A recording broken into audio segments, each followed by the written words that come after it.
to give you a moment to like run away. Yeah, because I don't want to make any extra noise, because that mic is very sensitive. Bam. That's not nice. Well, it would only be like mean to myself because I'm the one who's going to be editing it, so I'd be like, tick, tick, tick.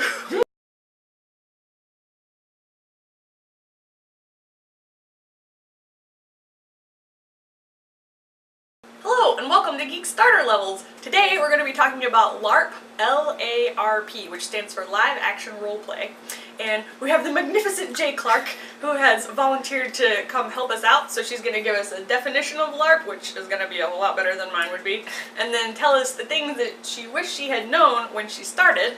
And so Jay Clark, the lovely, the magnificent, is the Sabbat genre coordinator for One World by Night. And I did write it down because I didn't have it in my head. So, hey, that's perfectly fine. Okay, so to start our basic definition of LARP, live action roleplay.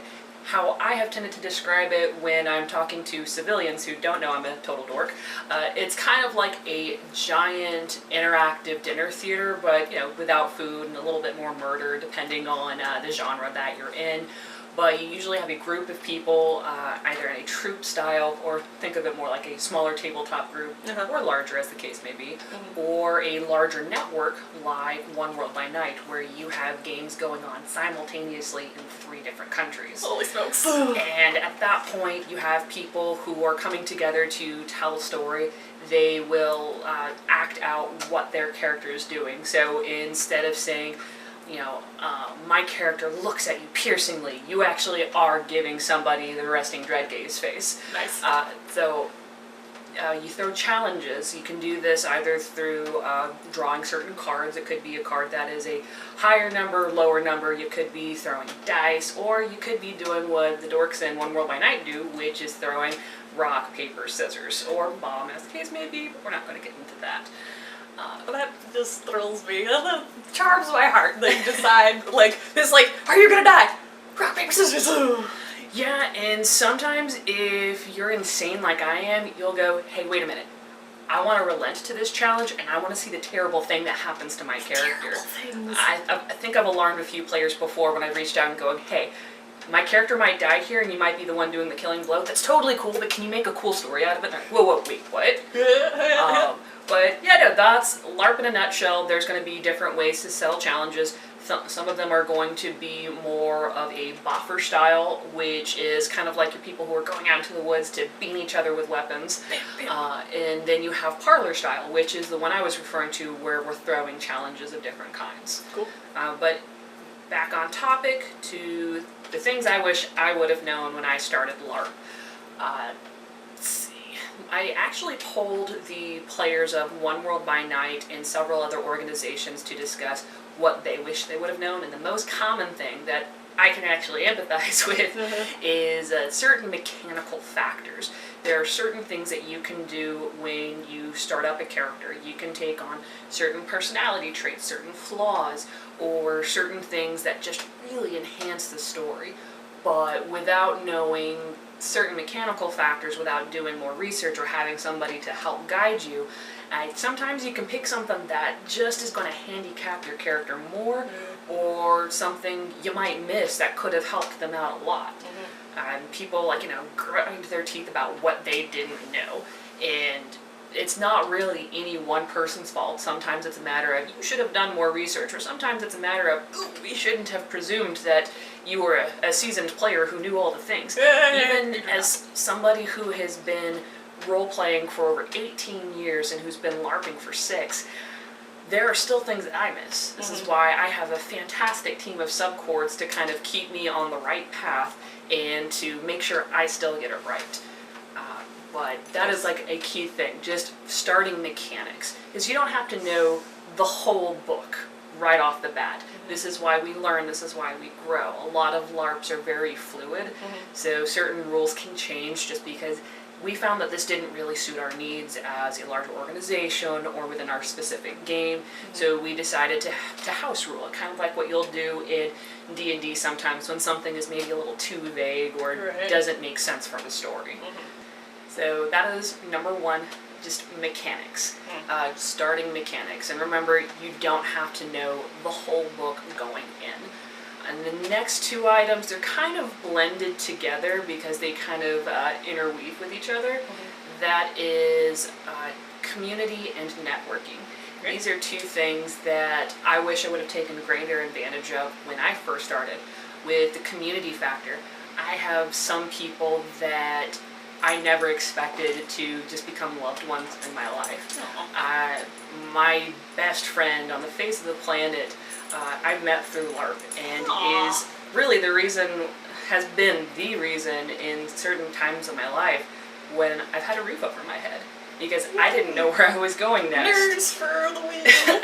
Absolutely, it's a beautiful community, and I wish I would have been more aware of it. When I lived out of state, I was way too shy to take advantage of the community factor. So I drove 8 hours to the community that I already knew, rather than branching out to the rest of it and taking advantage of that. Right. So while I wouldn't trade those experiences for the world, I mean, maybe the car repair bill, but it's still something I wish I would have taken greater advantage of, which goes into the networking factor. This is something that I didn't take advantage of immediately, but I started with it a little earlier than some people. With our organization and with any larger organization out there, you have people all across the United States, or in some cases all over the world, that they have a specific skill set that can be utilized. You might reach out to someone and say, hey, I need a network administrator, I'm not sure what I'm doing, can you help guide me? And next thing you know, you might have somebody that is being hired into your place of work. Locally, we used to have a data security company where we just called it the LARP factory, because we tended to hire in people from all over the place that, hey, I saw this person at LARP, they seem like they have 2 cents to rub together, I want to see what they can do for my company. And this isn't always the best thing to do, because sometimes gamer attention span is what it is, but for the most part, I've had a positive experience with it. I have sub-coordinators and players now that I have said, hey, put me down under your resume, just label me as your manager. I have one person who only worked for me in character, but has still listed me on his resume. I have people where they will have recruiters coming to me to go like, oh, do you know this person? I'm like, no, yes, they worked for me.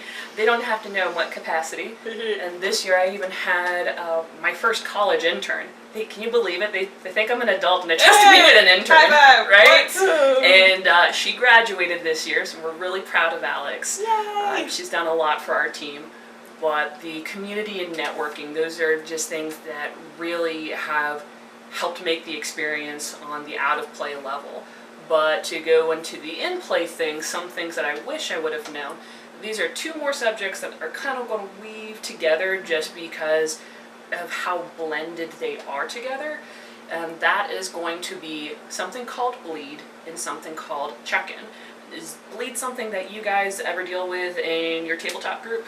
Yeah, a little bit. So I know sometimes I've gotten really wound up in my character, and like somebody else's character is doing some kind of jerk thing that their character would do to my character, but my feelings wind up getting hurt. It's like that's not good. Absolutely. So. And to kind of help expand on what bleed is, to go along with what you were saying, it's when we're feeling those feels so intensely as our characters that it tends to like bleed outside of the game itself. This can cause feelings of resentment. This can make you feel like, wait a minute, why is Jocelyn targeting my character? And that's like the first big red flag. No, Jocelyn isn't targeting your character. Her character is targeting your character. She's not targeting you, it's the character itself. The character's having a dick moment. Oh, absolutely. I think, and to kind of go sort of into the check-in aspects, I once had a scenario in which I had a very deep personal life crisis going on in the middle of a featured game for another organization. And I had to manage it all by phone call while game was going on. So I had to separate myself out, and I was having difficulties kind of bringing myself back together to go and play. And one of the players that knew me fairly well, kind of talked with me a little bit, and we arranged to just have an in-character just screaming match at each other because our characters had this really intense history together. And it helped me kind of emote what was going on with me personally and helped me just get some stuff off my chest. And after everything was said and done, once game was off, I actually had to go up to this guy and just hug him because the feelings were really intense. And even though I trust that he wasn't upset or offended by like the shouting match itself, it was still important to check in and make sure he understood, hey, you know I don't feel this way about you. It's just my character that is having this moment with your character, right? And he's been fantastic for that. The best role players out there, from my experience, will take the time to reach out and go, hey, is everything okay? I noticed that our characters are having digs at each other right now. Are you okay? Or even still, if you're feeling a little bit awkward about it, you know, making your way to the person and going, hey, your character did this thing tonight. It was fantastic. It challenged me as a role player. It was phenomenal. And, you know, just go on about the things that they did that were amazing. Just talk about the positives. And if there were things that were kind of negatives for you, just kind of like, sometimes I felt a little bit uncomfortable when your character was pushing in this regard. Can we talk about that a little? In amazing games like our local game, Whispers of Atlanta, we have a player rep and a head storyteller who have been putting themselves through training to help facilitate those kinds of conversations. Because sometimes it's hard to really make that initial reach out. Sometimes you need a mediator. With One World by Night, we have an executive team made of 3 people whose primary job is to make sure that, you know, we don't kill each other by the end of the day, but part of their job is to make that reach out. Say, hey, I noticed that you were having difficulties with Jay Clark's office. Can we talk about that? And a lot of times it's like an in-character vibe going down.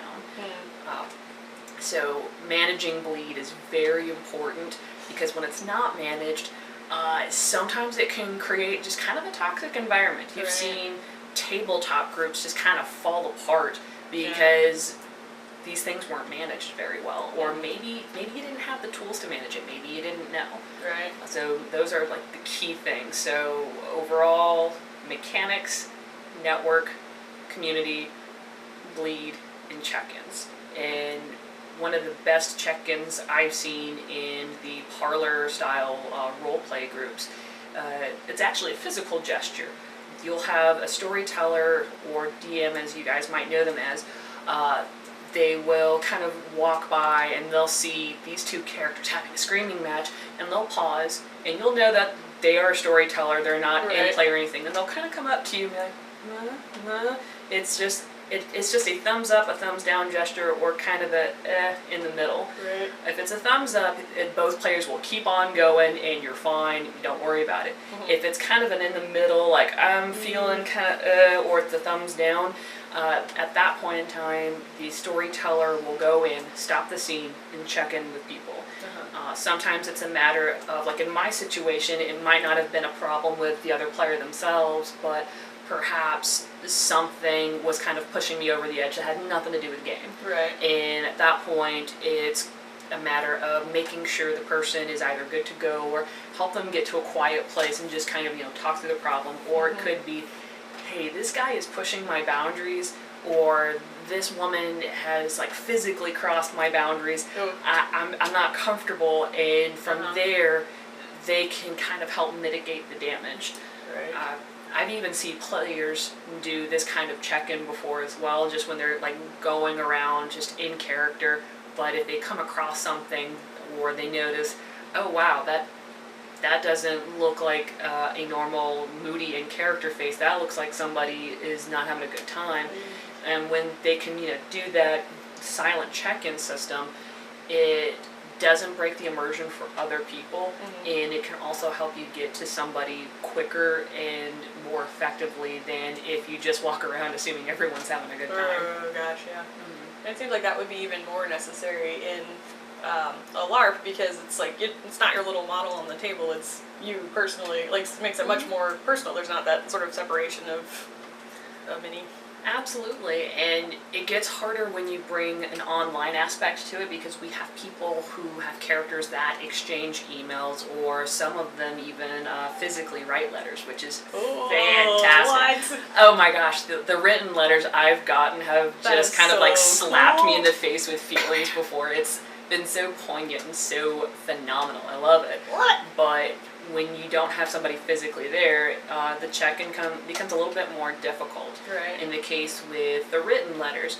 I've actually made it a point to reach out to the writer of the letter, and I kind of gushed about, oh my gosh, this is so terrible for my character, this is great. But This is horrible. I love it. exactly.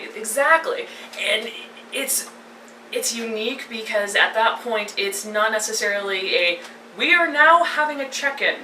This is us having a check. It's not a formal check-in, but it's kind of like making that reach out. And a lot of us do that just because we're enjoying the moment, but having things like where, you go to gush to each other, it allows you to have that like informal check-in moment itself. Right.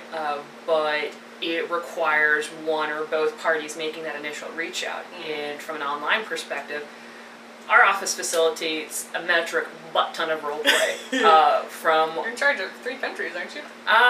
In theory, 3 countries, but if I have a player, say, stationed in Okinawa or England, I have players all over the world at that point in time. And if they reach out to my office, then I need to make sure that they're being taken care of. But when you have such high traffic like that, it can be difficult to facilitate that check-in factor. So some days we're a lot better about it than others, but hey, we can do better, and we are working to do better. We have brought on new subcords. Think of them as like, a step below the coordinators themselves. They can come in and go, hey Jackie, this thing is going on in California. We're not sure what to do. Can you give us some advice? I have 3 subcords in California. They are my West Coast team. I'm so proud of them. I'm going to try really hard not to gush about their perfect hair or their writing ability or anything like that. It's okay, Hey we guys. like gushing. Hey guys! But they are my ear to the ground on the West Coast. They can let me know when something's going on. I have subcords in Ohio that keep me close to the pulse of what is happening in their community.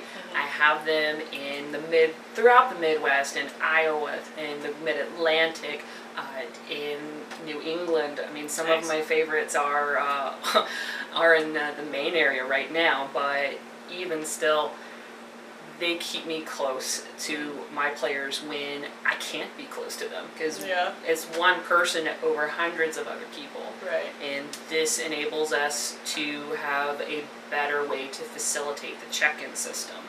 But it's not necessarily a thumbs up or a thumbs down at that point. Sometimes it's the player reaching out saying, hey, I am not comfortable with what is happening in my side of the genre.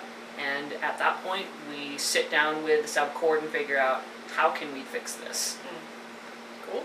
Excellent. Well, thank you, magnificent Jay Clark. But no, really, we're so happy to have you. Thank you for coming on. And we hope to have her on for future episodes. But in the meantime, thank you so much for joining us for this episode of Geek Starter Levels. If you enjoyed this and you enjoyed what we do, please like and subscribe. We're on YouTube and Twitch and Twitter and Facebook. And if you would check out our Patreon and help support us that way, that would be super amazing. Oh, and I don't want to forget to mention our really awesome sponsor, Tyler, over at D20 Inspirations on Etsy. He makes these super cool D20 pillar candles.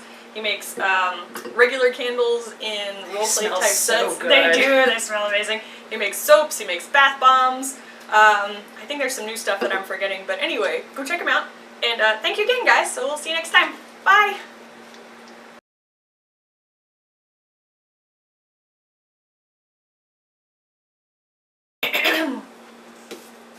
Hello! Welcome to Geek Starter Levels. See, like that. Like that if you don't like it, which I didn't. I didn't like that at all. Okay.